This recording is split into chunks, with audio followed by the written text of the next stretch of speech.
Well, you're the one who apparently has the only permission to start this. So, whenever you're ready. Listen, I have just been given this by the people. The people. I didn't ask for it. Well, the people are taking it back, and welcome to the effing Gamecast, episode 4 or something. We've established that we will not be keeping it in line, so you know what? Whatever. We will talk at whatever pace that we like.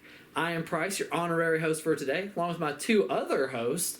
Going to give them the proper recognition, as one should. I'm pretty sure I always say it, and the other host here with me. Yeah, but we're equal here. Oh. And Mason's not here, so that makes but it now we're not. You said you're the honorary host. I didn't feel like it. I feel like Dylan... Honorary host now... No, it's just his pride. He wants to introduce it. So, because he didn't... Alright, so anyway, here's the Gamecast. Here we go. We're not going to spend enough content on this all day. Welcome, everybody. I'm Dylan. This is Nathan, the true host of the show. Oh, come on! True host. Price is honorary, which I don't know if he knows this, means that, like, we're giving him the grace to be the host in this situation. So I just love that Price plays himself a game. In today's episode, we took a nice humble break before from playing Pokemon, talking about Pokemon. We scrapped that. We're going right back to our original core concepts. Every one of our discussions so far has involved a pretty big Pokemon chunk so far. It's nostalgic. And this is going to be the largest. Yeah. Even our first one, because the top 5, he picked Dime or whatever, and we roasted him for like 10 minutes. Like, hopefully Pokemon never gets brought up again. Well, that's not the case. Well, spoiler, it will. But before then, I think it's always great to sit there and start with a nice, like, topical discussion if there's something going on in the gaming world really worth talking about. So, Nathan, you haven't heard about this. No. I'm just going to read the headline. I'm not going to get too deeply into it because it's pretty straightforward. So, Ubisoft exec says gamers don't get it when it comes to NFTs. Oh. Oh, here he comes. Oh, we don't. Yeah. Was that it? That's all he said? Yeah, so the expanded context... Way to put a foot in your own mouth. Yeah, the expanded context is exactly what you think it is. It's just him going into vying on why it should be incorporated in. And, as an Ubisoft exec of all the gaming companies, what they're really saying is, it makes us more money. Yeah. Yeah.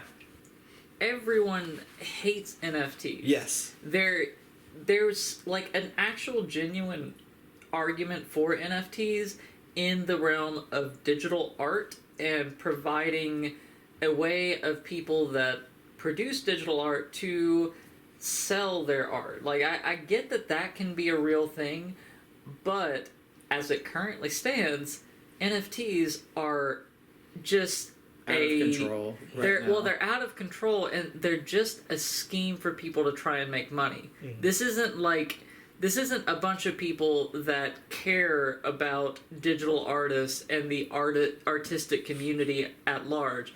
They only care about trying to make money, and that's no different with the people trying to incorporate NFTs into video gaming. Mm-hmm. And that is a place where you don't need digital scarcity.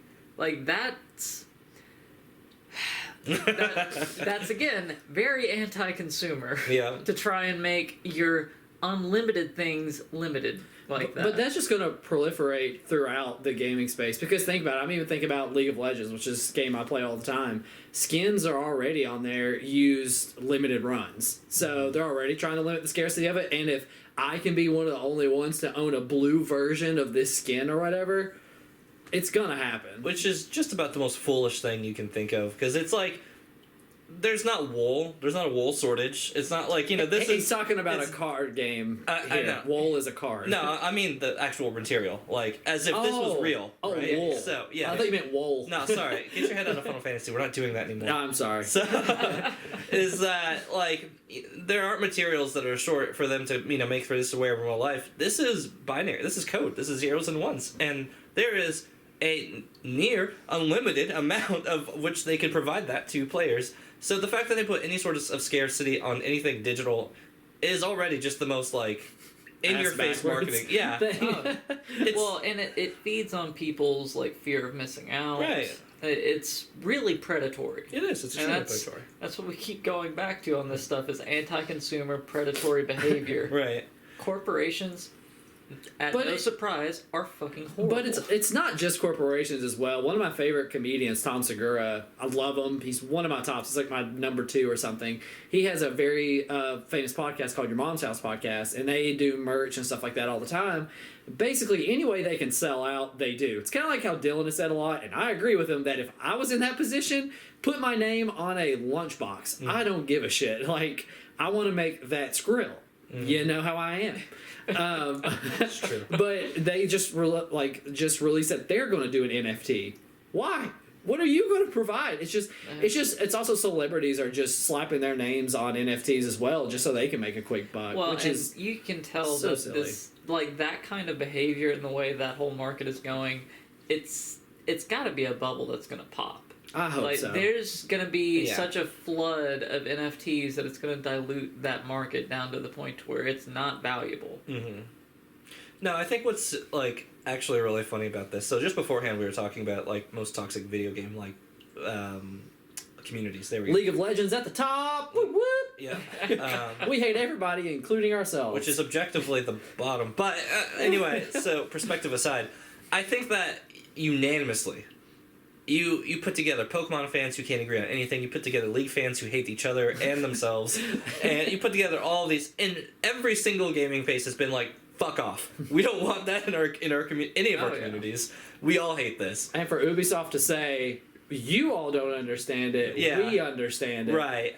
Says that's a tremendous mistake, and I really hope it bites them. I think they've already made so many decisions. Ubisoft has been me off. Yeah, has been not in favorable eye of, like, product aside, has not been in favorable eye for a very long time. I think. No, include their product because I mean Valhalla. The last Assassin's Creed, Valhalla was not good. Yeah, and they made it to where it's exclusive to their own platform. Oh, which is I will never buy it. And Far Cry 6 is another one of their huge IPs, and that's one pretty much everybody is just like, that's too much. Yeah. Which I'm glad that people are getting to that point. I felt like Far Cry got to that point last year where people are like, that's enough of that. We want something different. Assassin's Creed, everybody said, you're not going in the direction we even want.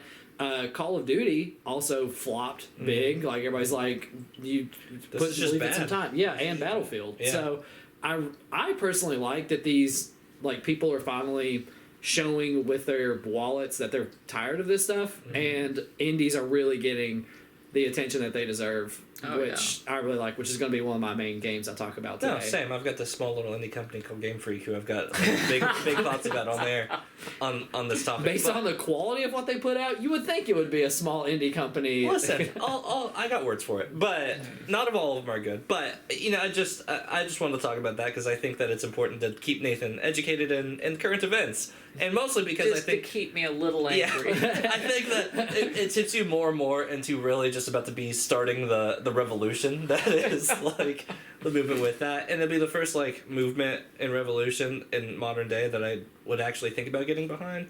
If anti-work. Okay.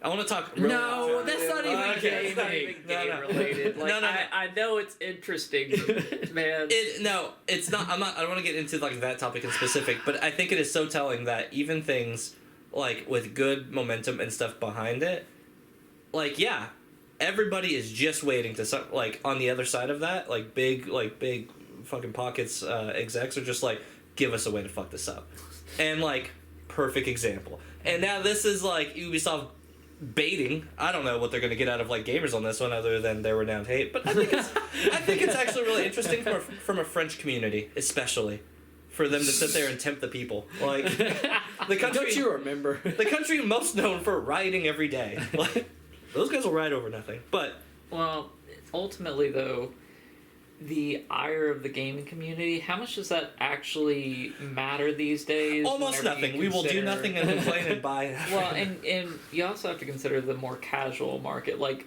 gaming is now way bigger than a dedicated community that can actually voice a strong opinion. Which is why Microsoft, primarily a PC software company, bought Activision Blizzard, because they realized the potential that kind of market has. Hear more of our thoughts on that from last week's episode. We talked about it a lot. At length.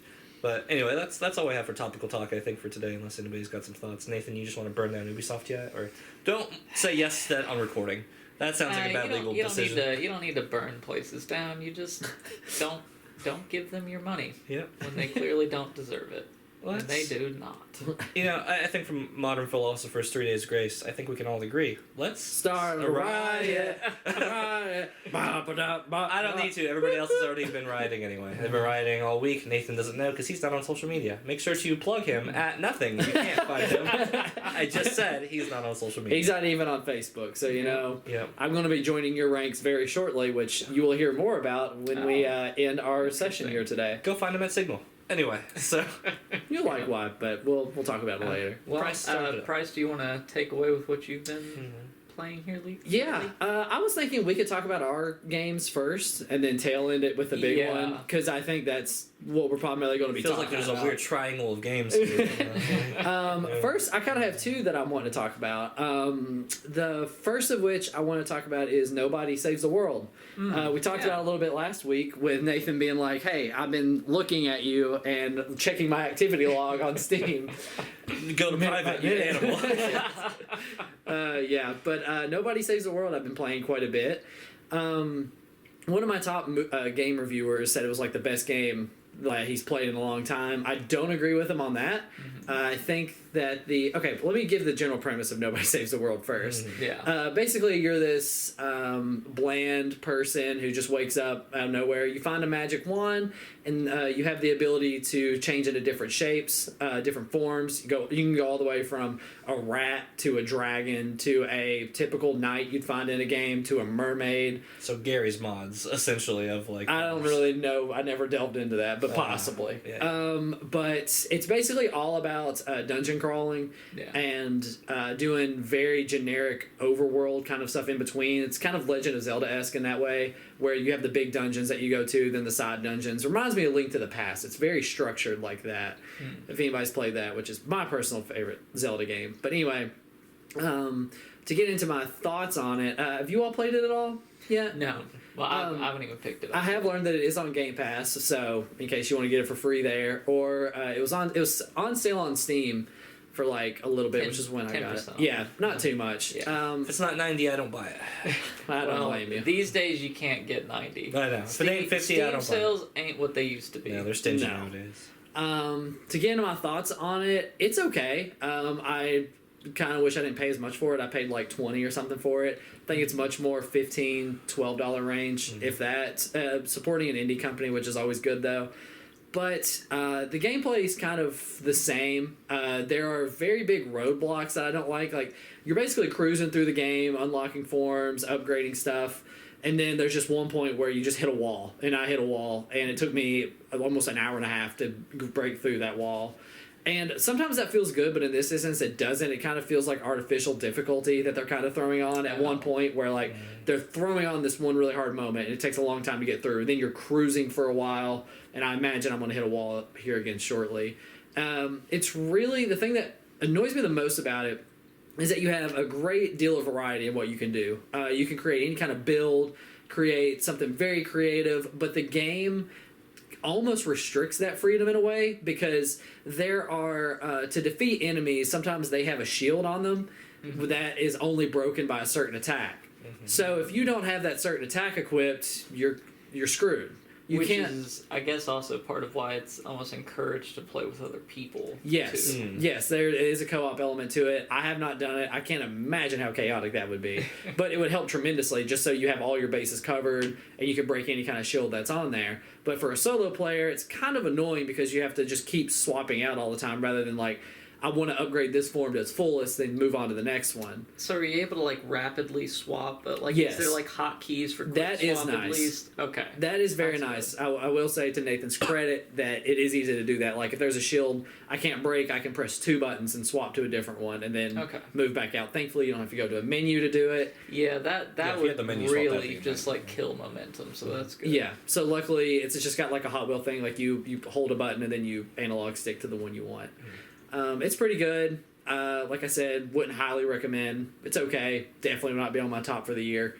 Unlike Riftbreaker last week, which I beat that last week as well. Yeah. Tremendous. Like fully beat. Fully beat. not 100% yours, but like I got to the credits. So then you just beat it. Yeah. That was a great game. It's also on Game Pass too, apparently. But it's a tremendous game. I would highly recommend that. The other game I was wanting to talk about, which I talked to you all about last year, dabbled in occasionally every now and then, is Genshin Impact once again. Yeah, I've seen some stuff on Reddit about this game recently. Why is that? So Curious. Yeah. My understanding of the game is that they're desexifying it, or that they're. Oh, you saw that the shoulder blades thing? No, it's not just the shoulder blades. So it's been shoulder blades. It's been like chest shots. It's been thigh shots. There's butts have been deflated. Like they have, which is very odd at this point. After which feels like they don't know their audience based on what I know of that game. So which it is nice that they're basically what Dylan's referring to is they're giving like their old outfits. So if you had a character who was really busty and stuff before, they're kind of lowering all that to like normal proportions to some characters. Yeah. But for people who've been there all the time, they're keeping those as alternate outfits. So if I still wanted the busty woman or whatever, apparently I can still have it. Oh, so but people in the future can't have that option. Yeah. So it's like NFT. Yeah. And we're back. In a sense. Down with Genshin. But I've been thoroughly enjoying it again. I just dabble. It's like a daily check-in thing. It's just your typical kind of gacha game. I've just been really enjoying it because basically I've been saving up all my currency until this moment when there was really good drops to pull for. Yeah. I got one of the drops I really wanted. I spent pretty much everything I've saved since I started to get that one. I had very poor luck, as Dylan would be able to guess. That doesn't surprise me. And the other character who I really want, I'm grinding my heart out before she goes away in 2 weeks. So I'm going to Disney World here in a few, so I don't know if it's going to be able to You might as well happen. just pay the money price. I am not. It's absurd. How much is it? It's Like what are the gacha prices? So basically, to guarantee a 5-star drop, which is like the best characters, it's 100 wishes. You don't really know what that means, but basically 100 wishes is what it takes to pull a 5-star. But even if you pull a 5-star, like on a banner, like it basically has a banner has like, this is the character you're pulling for, increased rates on them. Yeah. When you get a 5-star on that banner, it may not be that character, which happened to me, and I was so mad. And then you have to pull another possibly 100 to get that character. Thankfully, they implemented a system where if you pull, like, if you get the character you didn't want, you'll be guaranteed the character you want next time, which is still so frustrating because why would I be pulling on that banner besides that? So that's how they really get your money. Yeah, I mean, it sounds very similar to most other gachas. Oh, it's so predatory. It's insane. If you seriously, like, I was going to recommend this to a friend of mine, but then I remembered that he had a gacha problem for a while. Like, he spent hundreds and hundreds of dollars on a game. Yeah. Don't give an addict a cocaine. Man, I've just never really been able to understand that. Because, I mean, I played Fire Emblem Heroes for, like, are you still playing several years straight. I know you've No, No, I've completely dropped Good for you. playing it. But I mean, you look healthier. It just got old. Like I put in some money here and there, but I never was that strongly compelled, and I feel like there was plenty enough to be able to play it free, mostly without much issue. There is the same with Genshin. It's a beautiful game. It's got great graphics, the story's okay, and the music is incredible. Well, it was beautiful, and they've since made it less beautiful. Is my understanding of the game. But anyway, back to your original discussion about the money aspect. It's insane. Basically, every 10 wishes that you do, you're guaranteed a 4-star thing. And so wishes sound like loot crate packs, like kind of. Are wishes like the currency, or are wishes the Okay. Like basically the thing that you're wishes opening. are the currency, Okay. pretty much. And to do 10 wishes, if you just were like, I just want to use my wallet, it is $30 for 10 wishes. For 10? If unless I am missing something grossly, it is $30 for 10 wishes. $300 to For guarantee one- to pull one 5-star that may Yeah. not be the one you need. So $600 to be able to for sure get what you That's a want. PlayStation 5, yo. Like, It's crazy. But if you keep up if you do your dailies, there's a $5 thing you can do, like where basically if you check in every day, like when you check in, you get half a wish and you get it for a month. So if you do the $5 check-in thing, you'll have 15 wishes, not including, like, the game also gives you out little wishes and currencies too, which is nice. But again, if you have a gacha problem, I really would not recommend it because it could really get out of hand. This just reaffirms why I never wanted to play this game. Like, in theory, it had stuff going for me. Anime Well, I think the I gameplay's remember really fun. whenever you had first mentioned it, I did download it and tried to play it on my phone. Didn't have much luck with it at the time, and just deleted it because it was such a huge game. It's a huge game, but on PC, it's on PlayStation as well. I still would recommend it if you can hold yourself back from it. But I wouldn't recommend it to Mark. He spent $300 on Pokemon Go. 300 on Pokeballs. I mean, I would say I've probably spent a lot of money on Pokemon Go over the years, but I have the Google Rewards app that I use. Yeah, Jackson has that. I've made like a few $100s on that I've used for making purchases in apps. So that's kind of offset costs. Yeah, Mark didn't. He just spent $300. Well, Nathan, before we get to the big one discussion, we'll skip over Dylan here. You've been waiting for this discussion for a while now, so you know what, Nathan? Game to talk about. Okay, well, so most recently, the biggest game that I've played through and completed is Escape Simulator. Have you all seen that? It's of course not, Nathan. It's relatively popular on Steam. It's not a VR game, although it very much feels like it ought to be, just based on the visuals and the scale of the rooms. It's something where I think I even did look on the forums and saw that they were planning on releasing a VR version, which that's a little bit of a topic in itself when it comes to VR. It's increasingly the case that these companies that produce a VR version of a thing sell it separately, but it's the same game just in VR. Yeah. Which I guess is to kind of help fund doing a VR project. So I can understand that. From a statistics standpoint, I can kind of see like gauging the interest too, because if it's a part of your base game and you don't. Like, well, I mean, you can see statistically who's using. Yeah, I suppose that's true. Game time VR spent is probably a better like statistic. Yeah, sorry, I'm thinking like an Ubisoft. Nathan, I still have no idea what this game is. Yeah. So Escape Simulator is an escape room game. Pass. Full on, like the puzzles, the lock boxes, all your typical trappings of an escape room. Resident Evil is the closest I can get to an escape room for me. There's Silent Hill The Room, which would be the same thing for you, Price, but go ahead, Nathan. Yeah, I mean, I don't know. I found it pretty satisfying. Jill and I played through it together. It was challenging enough at points, but there's definitely those sections where you just fully get stuck. And if you're fully stuck in that game, eventually you realize, like, oh no, I have missed something. Like at one point there was some mop that was just sitting in this elevator that we were in, and we didn't think about grabbing that mop and doing anything with it, but turns out if you took that mop and rubbed it on the floor, it revealed a pattern on the floor that was part of one of the puzzles. Okay. So there's little quirks like that you can end up missing, and just end up wasting a lot of your time just beating your head against the wall. So for a tip for anybody that does decide that they want to play it, the game will actually tell you how to do things. You're never going to just be beating your head against a puzzle with no true clue in mind. Minus one. There is one in the lobby level of this corporate office where you're trying to like navigate an escape out of a building, and the solution to it doesn't make sense. It just doesn't. So that one I'm still pretty negative on, but otherwise I thought it was a really fun experience. I'm looking forward to seeing more content being added to it. They have a workshop in Steam where people can make their own levels. That's cool.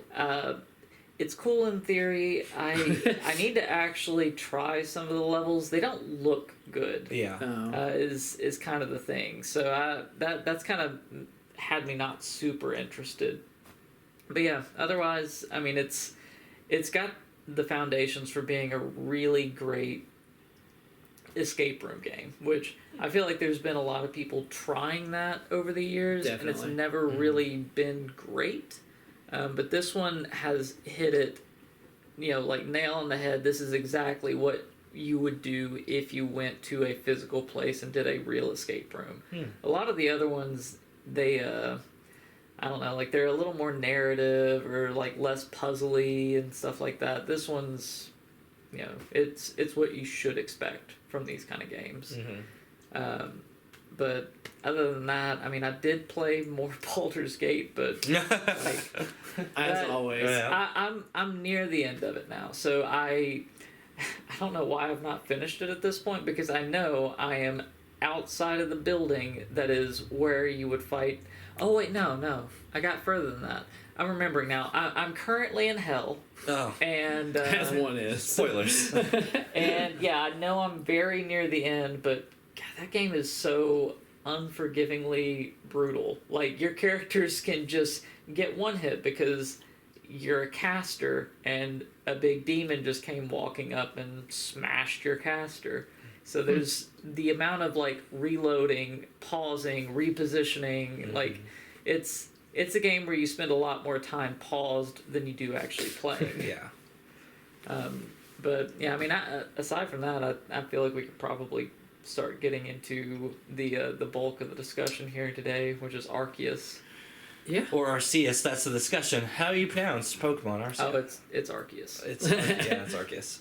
American. If movie. you say it any other way, you're wrong. Yep. Well, I was going to talk about Random Dice. Actually, it's this little mobile game a client turned me on to. It's kind of like a tower defense. You actually pick random dice. They have different little effects.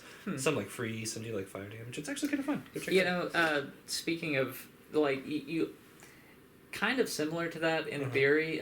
There's a game that I picked up on the current Steam sale called Lost in Random, where you have this dice that is helping you going through this world of like an almost Alice in Wonderland-esque world. Okay. I haven't played it yet, but that's one that I will be getting to sometime soon, and it looks really cool and is kind of similar to what you just mentioned there. That's interesting. Another quick mention just before, did you all see also that the Uncharted Legacy of Thieves edition or whatever came out?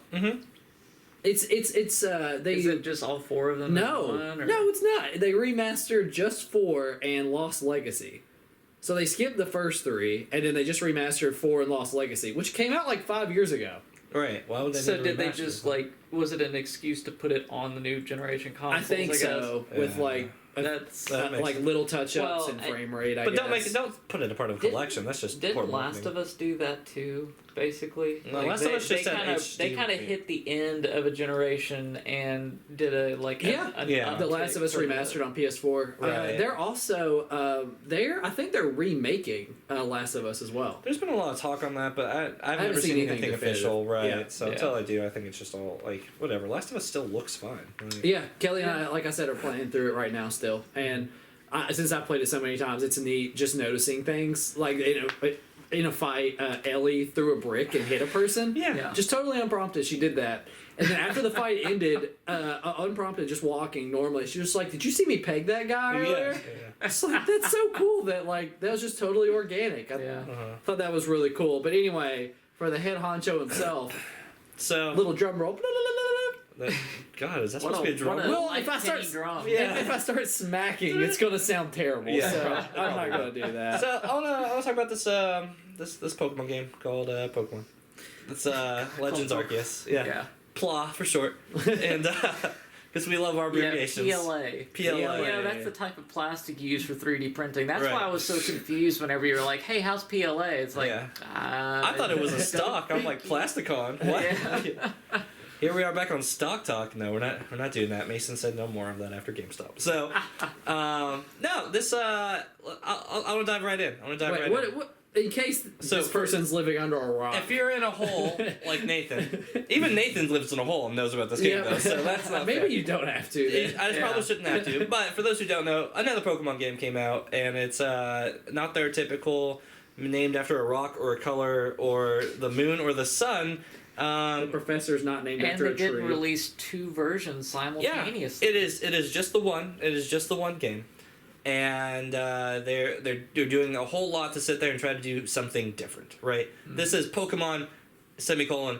We're trying something a little different, but that's really a lot of a culmination of things we've been trying for the last several gens of games, kind of culminated together. But so let's get into my feelings right away. Does it work? I think this is the short and sweet version of what you need to really hit before we go anywhere, and I totally think it does. The gameplay loop on it, I think, is actually really, really, really fun. Like, it's been one of the first games I've sat down, was like, I'm gonna play this all day, and then played it all day straight with no complaints. Yeah, I will say, typically with a Pokemon game, I'm falling asleep with how. Yeah, sometimes I have to take rolls. Honestly, I love it. I have to put it down because I've fallen asleep playing Pokemon so many times. Because your thumb has just pressed the A button too many times. I've seen the Thunderbolt animation so many times over. Yeah. And this one, absolutely, all of yesterday, I just sat there playing it, and there's so many smart things that they've done to not waste your time. Like, what are some of those things? Which is so unlike Pokemon, to not waste your time. Right. Well, so combat, there's no transition screens. No. You're in a fight, and while you're in that fight, you in fact can be running off in the direction that you want to be heading in. So you throw your Pokemon to fight something, you tell it what move to do, and you can just keep on going. Yeah. And then, like back there, it's like, oh, it killed it. Cool. All right, you're back. Let's keep going. Back into the Pokeball, right. I want to talk about, like, some of the quality of life, like, time savers on this game, because I think that it's an interesting discussion as far as pros and cons for it. So, in this game, it has, like, a gathering, crafting mechanics to it. Like, you can run around the world. There's always, like, little plants or little, like, rocks to, like, you can, send your Pokemon. You send a Pokeball out, right?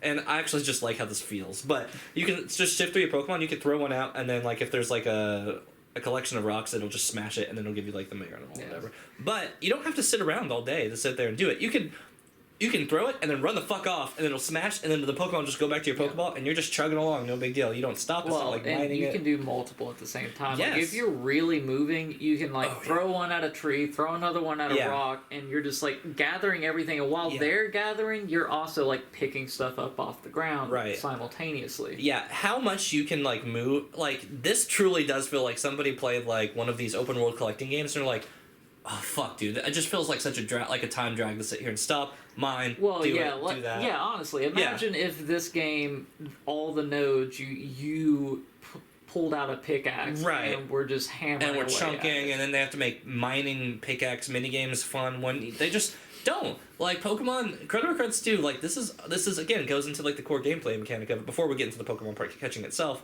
is that they just made it snappy. And it's quick.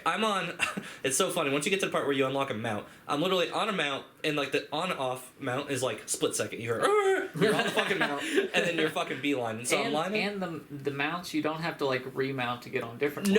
No. If you're going into the water, you just leap that mount into the water. It immediately turns. I haven't got my water mount yet, but that's good to know. So that's all still smooth on that side. But yeah, so literally you hop on the mount, you see a fucking thing you need to collect, you throw a Pokeball, you see another thing you need to collect, switch over it, throw your other Pokeball with another Pokemon in it, you're fucking moving. Yeah, I mean, there were points where I was catching 3 Pokemon at once. Oh, yeah. Like, just throw 3 balls, catch all 3 of them, just keep on rolling. Right, and with, like, catching the Pokemon themselves, right, so you can sneak up on them, you can throw a Pokeball, you can catch them, you can throw your own Pokemon to battle them, and if they are not the skittish type to run away, because these little bastards aren't, understandably, they're like, I'm out of my league. That's a big fucking Pokemon. I'm out. Yeah, well, also, so they're very quick to run if they're the skittish type. Right. But also, they're very quick to run from you, too, if they look in any way like you don't normally see them in the area. Yeah. Like, if you see a Togepi, you don't normally see a Togepi. Yeah.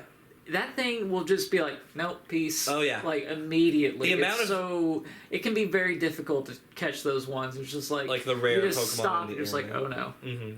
This is about to be a very dangerous situation. Well, because, I mean, like, there's a little skittish rare Pokemon, and you're thundering around like, get that rock! Catch 3 Pokemon! Get on my mount! I admittedly look like Genghis Khan plowing through the area, and this guy's like a little tribal village child.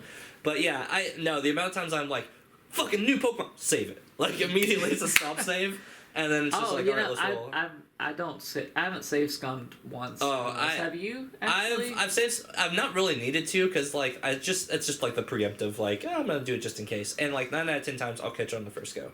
But there's been like one time where I'm like, this level 60 Alpha Alakazam beat the living shit out of me. Fucking just rocked my fucking world, right? And I do want to get into that really quick. So, in this world, like, this is a very, like, tribal, civilized world for those who don't know, like, kind of, like, the ins and outs of, like, what's going on. This isn't modernized. It's like Pokemon before Pokemon became, like, mainstream and, you know, in the world. Well, yeah, like, in lore, the people fear Pokemon. Yeah.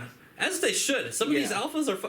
when you first bump into Snorlax, and you're just like, that is a scary fucking Pokemon. If I was a human... I ran past him immediately, but I saw, like, a little animated gif of somebody that decided to fight him. The Hyper Beam? Hyper Beam. Hyper Beam looks absolutely amazing in this game. So I haven't had this happen, but I am curious. Those kind of big beam attacks and stuff like that, if you're behind your Pokemon... You can get hit by that. So in combat, you can get hit by that? Yes. That's hilarious. I think that's such a little extra touch that I love. Because I've been very deliberately trying to stay the hell away from my Pokemon whenever there's a fight, because I do expect, like, if somebody throws, like, a big poison lob at it, like, if I'm too close, I might get hit. Yeah, so, like, your character can take, like, a couple hits, right? Like, as a human against Pokemon, you should be only maybe, like, one allowed. But, so you get, like, 1 to 2, and if you're in battle and standing too close, you're in the splash zone, buddy. Like, you can get hit by this, and I love that they did that. But... as much as I want to talk about the strengths and how many like steps in the right direction this feels for it, I do want to hit some of the columns really quickly because I don't want to spend too much time. I can help with that if you want, because I bought this game too, actually. Nope. Okay, you can chime in and agree with it as I'm going. This is going to be a speed round for the cons, right? Soundtrack, the same one song during the day. I have, or you're in the village. I am like beating my head against the wall hearing that song. The night sound, like the one song for nighttime, is fire, but it doesn't feel like you stay in nighttime very long. It feels like it's much quicker than a day cycle. I don't know. It feels about equal to me. That being said, as I've played, I've been watching like movies and stuff like that, so I haven't really been listening to the audio that strongly. No, it's been... I mean, I've noticed it, but it's been me and Pokemon. So whenever it's like I'm hearing the music and I'm hearing this one like daytime in the city track, I'm like, oh, fucking this piece of shit. Speed round. So, graphics. Listen. This is a Wii game. This is a Wii game, Dylan. Well, this game doesn't... Wii honestly did look a lot worse. Yeah. I had played, like, one of the original Skylanders on an original Wii. I disagree. Look at, like, something like Xenoblade Chronicles or Mario Galaxy or something like that. Those games are leaps and bounds graphically ahead of this game. So here's what I'll say. The game... needs to look a lot better for the generation it's in. But if you're asking me, is it distractingly and terribly bad? No, I think it's fine. I'm with Dylan as well. Yeah. I actually agree on that. Yeah, like, it doesn't really bother me. I get it, and it would be nice if it looked better, but I imagine that maybe to some degree there's a lot of compromises made for, like, rapid performance. Sure. And to be fair, this game's fast. Like, the loadings between these are almost never. Well, and, like, whenever you start the game up, there's very little, like, you hit the play, it plays that little loot sound, and you're in the world. Yeah, so Credit Cards 2, like, this game feels... And, like, other than, like, the graphics and stuff, it feels like a game that is running very quickly and using every bit of the technology, but then you're looking at it and you're like, I don't know. You can also tell these people have never written an actual story before, and this is, like, Baby's first outing. I'm like, I think this is what people want. Yeah. You're a mythical being that dropped out of the sky, and people are okay with that. But if you're going to be on this team, you have to catch 3 Pokemon, or it's going to the main guy's going to let you die or something. Like, it's just... Yeah. It's terrible. I will say this as a long time... It's terrible. As a long-time Pokemon fan, and if you know the ins and outs of, like, the little bits of lore on, like, Driftbloom, like, in their Pokedex entry... It takes fucking kids away. Like So did you do the mission? Side quest where it's like playing with the kid? Oh, I was fully expecting. Like, are they going to go this dark? Are they going to kill this kid? Yeah. Like, that would be hilarious if they actually did that. No. Yeah, there's a little mission where it's just like, there's this boy that's been playing with the Driftbloom out by the beach a lot, and just like, I know what Driftbloom does to little boys. That's Stark. It notoriously grabs little kids and drifts off with them. Is Vaporeon in this game? Yes. Hell yeah. Yeah, there's no side quest for it, as far as I can tell so far. So it also, I do have a little bit of a complaint to lodge against it as well in my time playing. So there's a lot of things you can throw at Pokemon. Thus far, there has not been a compelling reason to throw anything other than a Pokeball in my experience. I've only accidentally thrown anything else, like the cherries, the mud balls, like all these things. It's like, you know, if you're going to have this stuff in the game, it should be meaningfully useful. You shouldn't need to use these things for like to catch certain Pokemon. Like I get that would slow down and you'd have to do a little bit more thinking, but you know, if you're gonna have it in there, have it actually do something. I'm halfway there with you, because I've thrown the spoiled apricons to like knock them out, and I've thrown like the food stuff, and I've recently found an appreciation for the ones that'll like donk them or whatever, because it'll take them from fight mode to like catchable mode, and that's okay. Maybe I should that's play a big around piece with of that a mind. little bit more. What I've just been using heavy balls and just like acorns was like the big spoiled acorns. Yeah. Huh, okay. Yeah, so if they're in That's like good to fight know. mode, you're no longer able to catch them. For those who don't know, like you can't throw a Pokeball; they'll just bounce off, and they're like, "Fight me, motherfucker!" Nah. But if you throw a spoiled acorn, you can like 9 out of 10 times, other than like alphas you can't knock out because they're just built in fight mode. Yeah. Is that you can like knock, and then they're like, "Fuck! You just hit me with that fucking rock," and you can hit them with a Pokeball and then catch them afterwards. But some of the like food, I will say, I think is there because I've thrown like Oran berries. I'm just continually sending that. But later, now each Pokemon are getting picky about what their favorite food is. So I can throw an Oran berry and they're like, I don't like that. I like sprinkled nuts or whatever the fuck it is, right? But, so that's my problem, is that they need to have one food kind of be universal instead of, I like the idea. In concept, it's flavor. It's like, this Pokemon likes this food and this Pokemon, like, a shark Pokemon shouldn't like what a bird Pokemon likes, right? That's fair, because if you complete the Dex entry on them, it does actually tell you what your favorite foods are, which would help you with using that aspect of the game. But for me, it's carrying too many things and I have to cycle through too many things for a situation where maybe I'm in the right area to use it. And I think that's my give and take. Yeah, but, and also this game lets you go so fast that you feel like you should be going really fast to the point to where you end up neglecting all those little nuances, because why spend your time doing that when you could just be throwing Pokeballs all over the place, beating things up. Tell me, and also, rampaging explain to me, because I'm still in the very early hours, like when I'm looking at the missions that are required to level up the Pokemon in the Pokedex or whatever, you know, like sometimes watch it do Poison Fang 5 times or something. Why am I incentivized to do so? Does that just increase the... you have to complete 10 of those different kinds of objectives in order to complete a Dex entry. Yeah, like for that one Pokemon. Yeah, for that one. And there'll be some missions that might want a completed entry for like Rosalina or something like that. And you have to do everything for Rosalina? You don't have to do everything. You just have to complete the Dex, which is 10 things. Right. So if it says catch a Pokemon, and you know how it's like 1, 2, 5, you could do 1, 2, 5, 7, 9, 6, and that's 6. Oh, yeah. So each of the little notches counts as one. You don't have to go like 1 through. I thought the same thing. Like I thought I had to hit one of every. Saved me like, a lot of time. Yeah, so that would be. You don't have to do everything. Yeah, you can beat the shit out of 50 of those things, and you'll be like 8 out of 10 probably. But the other thing too is that's also how you level yourself up, basically with the stars. Mm-hmm. I'm currently a 5-star man, just like Dennis Reynolds. I'm a 6-star man. Well, you got the water mount. So how much would you all recommend doing? Like, how many ticks or completions for each Pokemon would you all? I mean, you want to complete the entry. Yeah. Which is always 10. Always 10. 10 is that's so much better. Yeah. I will say the other thing too is like once you start getting to 6 stars. Mm-hmm. It starts going uphill. At 5, I feel like there's going to be a lot of going back and like grinding out more incompleted entries. Yeah. Because you can still like check more boxes on those completed entries, so that's more experience for yourself towards gaining like the next star level. Which at 6 stars, Pokemon up to level 80 will. God, that's a big jump. Yeah, because I was about to say at 5 it's like 50. Like I thought it would basically kind of follow in line because I think there's it's like every 5 to 10 levels. I think there's 10 like stars, so I figured it would follow in line to where at level 100. So if you're like a 5-star man and you're having your level 50 Typhlosion or whatever going to the baby mode or whatever, it's like see a Pokemon use Growl 5 times or something. You just have to like. Well, and thankfully, so this is something I appreciate is that the evolution line shares this like more or less the same Pokedex entries. I don't understand that yet either. So okay, let's say Pichu, Pikachu, Raichu, right? Yep. If you have so some of them are Pokemon specific, but I've realized that I can evolve through, and some of them are retroactively going backwards still with it. Like, not all of it, but I think that there's been 1 or 2 where it's been like, okay, this kind of shares like a tick. But, okay. Well, how do I evolve, period? Oh, so after they hit, most of the time. Well, so they don't evolve on their own. Yeah. They, whenever you go into your inventory, they'll like be flashing on their Pokeball, and you can let them evolve. Well, how do you let them? So you go into your inventory, you go over, highlight them. No, like, do they have to be a certain level, or is it completion? Yeah, it depends on their levels. It's the level. It's a Pokemon basis. Yeah, it's the same as the old game. So, like, the Pikachu. If you've gotten a Pichu, you've gotten it up to Pikachu.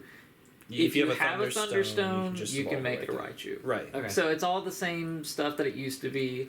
I'm sure there's a lot of regional variants that'll have their own means with which they evolve. Yeah.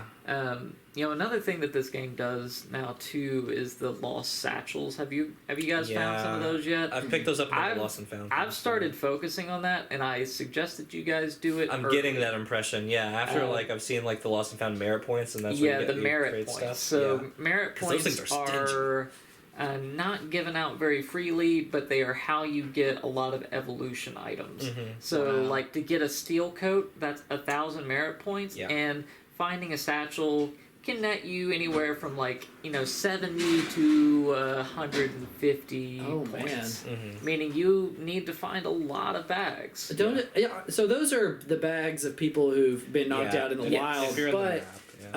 I don't have Switch Online or whatever. That's fine. I don't have my Switch Online either, and the satchels still appear. And they do? Yeah, okay. It's still it's built in as an offline. Because I'm taking mine to Disney and planning on playing it there. Yeah, so I'm offline on it because I'm not going to pay for Nintendo's shitty online thing to begin with. But, yeah, so you can still pick them up, and then whenever you're in your tabs, it's like 2 tabs over from the save. It is you'll see a lost and found thing. Yeah. You plug that in, and you pretty much just click it and say, "Hey, I found this satchel," and it'll still give you the merit points. Okay. It'll give you points, and sometimes it'll give you items too. Like, you can get Ultra Balls pretty early from those satchels, so they're absolutely worth picking up. And again, long term, highly recommend that you do that. What's the?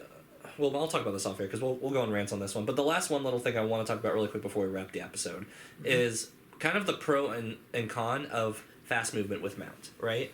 So I've realized that yes, you can just be blitzing through it. Yeah. But then you start blitzing through it, and it starts taking away some what I felt like was the organic gameplay core with it. Whenever I was walking around, it was much more engaging. Right? This is another thing that I feel like I've only just hit my stride with in the game, and I do agree that once you're mounted, and it makes the threat of things very diminished because you can easily avoid everything. Yeah, exactly. And you can just go running around rapidly, just hunting down whatever it is you need very specifically. And it's a game changer in a way that, I think it's actually not good. Objectively, I think it's worse for the gameplay loop. So far, I feel like it changes up the way that you play the game in a way that's not as grounded and doesn't feel like you're slowly working through an area. Like, I just got to the 3rd area. I've already got a mount. I immediately just started running around everywhere, just looking at everything, explored the entire map in no time at all. Right. And, it doesn't feel like I was really getting to know the lay of the land in the way that I was in the first couple. Exactly. Although I appreciate, the increase in mobility and all of that, because I think moving is always fun. God, it felt like it took away so much immersion with it whenever they did that. Oh, yeah. So it's definitely a double-edged sword on that stuff, and I think, to their credit, though, I want to have that mobility and speed, but I also want to feel immersed in the game. So it's almost too fast. It is. That's part of the problem. Which is rarely a problem but just compared to how quick your regular person moves, if they could just make the person have a run speed that was worth a while, maybe that'd be fun. You do have a pretty decent run speed. It's decent, but maybe don't get as exhausted. Maybe don't have yourself get exhausted from running. I think that would be run button. Just push in on the left joystick. Easy. Okay. Yeah. Maybe I'm actually running. I've never gotten exhausted before. So, alright, well, more food for thought for me on this later. But, yeah, anyway, so the game's really, really fun. But I think the short and sweet criticism I can give about it is that for all of its cons, it just shows that, man, you need to let these games get polished. If with another year of polish, this game would be... Oh, man. Even just have, Pokemon do different things. Alright, well, certain, the bug ones are in the trees, so you notice which bug ones to get, because you see the Butterfree versions flying around in the field. just like little intricate details to make the like it feel more like the world Flora. more alive. Yes. And I will say you're not far enough in to know that this is happening yet. You've already kind of seen this. Mm-hmm. The village is growing.